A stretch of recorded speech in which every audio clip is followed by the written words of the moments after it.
Hey everybody, welcome to Niagara Wine Videos. I'm Brad and I bring you the story behind Niagara's finest wines. But this is not a Niagara wine, this is your LCBO pick of the week.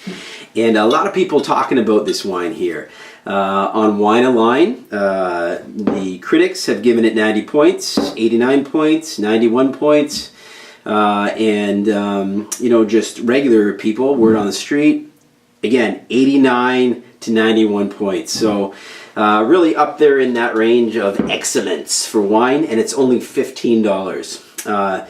This is a wine from Chile, and it's from the Colchagua appellation or wine region. The Colchagua and the Maipo are really the two main wine regions in Chile, right beside each other. The Colchagua is a little south, so it's a little bit cooler, but still hot Mediterranean type climate. So the grapes there, Mediterranean varietals would do very well because it's got that climate, that warmness and oceanside cooling effect at night. So really good conditions for wine growing, especially for big thick-skinned red varietals like Cabernet Sauvignon, Cabernet Franc, Merlot, Petit Verdot, Malbec, all the really Bordeaux varietals. So this one here, this bugger is a Petit Verdot. So Petit Verdot is a blending grape. If you're not familiar with it, it's a Bordeaux red varietal, and they usually use it in the blend to add a little firmness, color, tannin, that kind of thing. It can get really kind of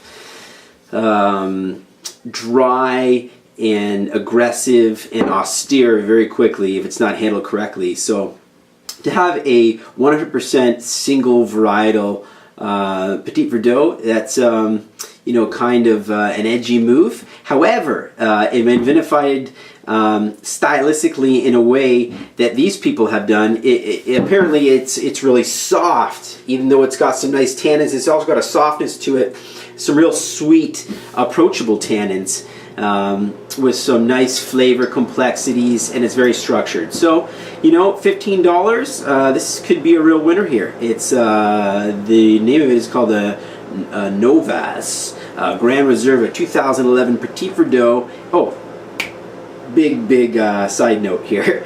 It's all organic, organically farmed, this vineyard. So the wine is made in an organic way, which means no spraying chemicals on the vines to keep the pests away. They have to come up with some technique that they've used before there's chemicals invented to try and get the pests out of the vineyard. So without all those chemicals, you're supposed to be getting a more natural wine. People that have allergies always complain that the chemicals have affected them, and that's why they get a headache from wine. So organic wine is supposed to be 100% natural. And for people that complain about pesticides and stuff used, that have allergies or more sensitive, say to chemicals in wine, supposed to be able to drink it and not get sick or have a hangover. I'm not sure that that's true. I'm sure if you drank a whole bottle of this, you'd be feeling like garbage the next day, irregardless if it was organic or not. But we're kind of getting away from things. This is supposed to be a really nice wine, 100% Petit Verdot. Let's give this wine a try. I'll be right back. Okay, we're back, and I've put the wine in the decanter because there's absolutely no way I'm going to try and pop and pour a 100% Petit Verdot. There's only a couple grapes on the planet that are this intense. Tannat is one of them.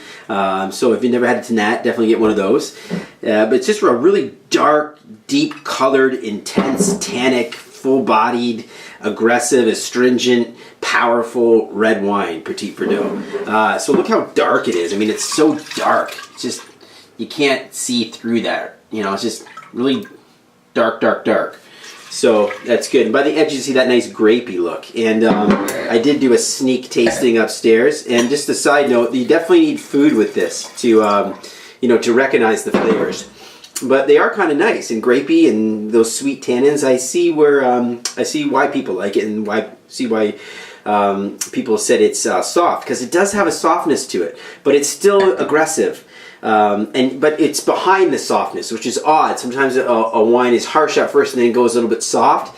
This is soft, but it's like, it's in there. You know, it's like a dog, a bad behaved dog that's either on a leash or with its owner. And when you're walking by, it gives you that look like, you know, if he wasn't here, I would take you down, right? So that's exactly what this is like.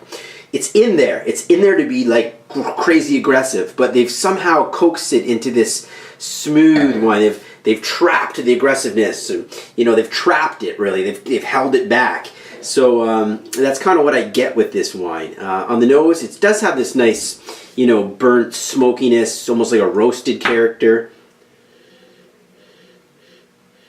Yeah, it smells kind of like a campfire on the nose, which is nice. So that's why you get that nice woodsy, cedary campfire smell, which is always, you know, kind of a nice smell you want to get in a big red wine. So on the palate,